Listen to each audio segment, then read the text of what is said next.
چالته امت د نبی علیہ السلام قتلیږي د درونه خويندې په فلسطین کې دلته لري ټیک ټاکونه نه وزګاریږي دلته لري ډمټوب نه وزګاریږي دلته لري ډمو او بی حیا جنکونه نه وزګاریږي دلته لري پلیتونه نه وزګاریږي د الله نبی صلی الله علیه وسلم فرمایلی بل حدیث کې راځي ابو عامر الاشعری رضی الله عنه فرمای د صحیح بخاری روایت ده ورسول الله صلی الله علیه وسلم فرمایل لا یکونن من امتی مخکې حدیث کې ویلو زما په امت کې به دا کار کېږي دی حدیث کې د الله نبی فرمای زما په امت کې به اقوام خلق وي یستحلون الحر والحریر ځان له زنا حلالي او ځان له ریخم حلالي زنا ځان له حلاله کړي پردو جنکو سره دې غپ لګي په سوشل میډیا په ټلیفون باندې په موبایل باندې بے حیا تعلقات دي او دا ټیک ټاک وسره جوړي دا ډمټوب روان دي ته ورته لکه دا کارول کې دا حرام دي دا زنا ده نه دا خو انټرټینمنټ دی وای دا خو انټرټینمنټ دی راشه کنه ځان لیک په کومه طریقه حلال دا خو چې موږ سیو دغه کو شغل له شغل ټیم پاس کو تفریح تبع د پاره دا کار کو اسی تفریح تبع تاسو ډیر تنگ نظر ہے دا تنگ نظری سبق مال راکې دا خو محمد رسول الله صلی الله علیه وسلم فرمایي زما په دې امت باندې شړق راو غورځيږي دومره به بی غیرتۍ حتی ورسیږي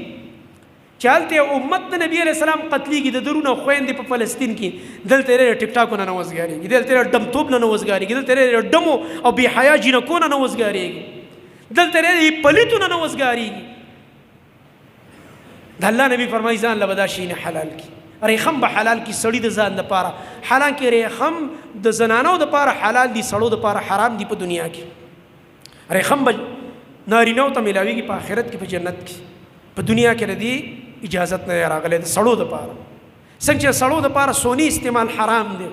د سونی ګوتمه یو سړی استعمالي د سونی هاري غاړي ته چولې دي یا د سونی یو بل سیز استعمالي دا حرام ده د سړو لپاره د الله نبی د صحابي د ګوتې نه ګوتمه وخکله وی غرزوله وې دا سر جهنم سکروټه دي ځان ته چولې د سړو لپاره دا حرام ده صحابه ورته ورشه راوچته کا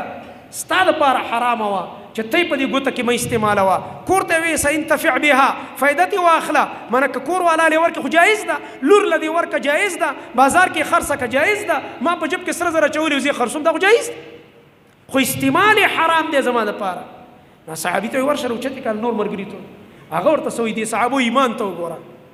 موږ باندې خو چې حدیث راته بیان شي تبره باندې راشي باندې کو صحابه کرام ایمان ته وګوره هغه وی په الله مې قسم چې د سرو زرو دا ګوتمر او چته نکم دا محمد رسول الله صلی الله علیه وسلم غرزولې الله اکبر چې د نبی علیہ السلام خبره براتله سرو ته به نه قتل دي ته ایمان وای د شراب ډک جامونه غرزول دانه چې بڑا اوس خو به اوس کو کنه یار اله خو آیت نازل شو اوس به دا جام د شراب اوس کو سبانه به بیا نس کو کنه نه دا چلونه صحابه له نور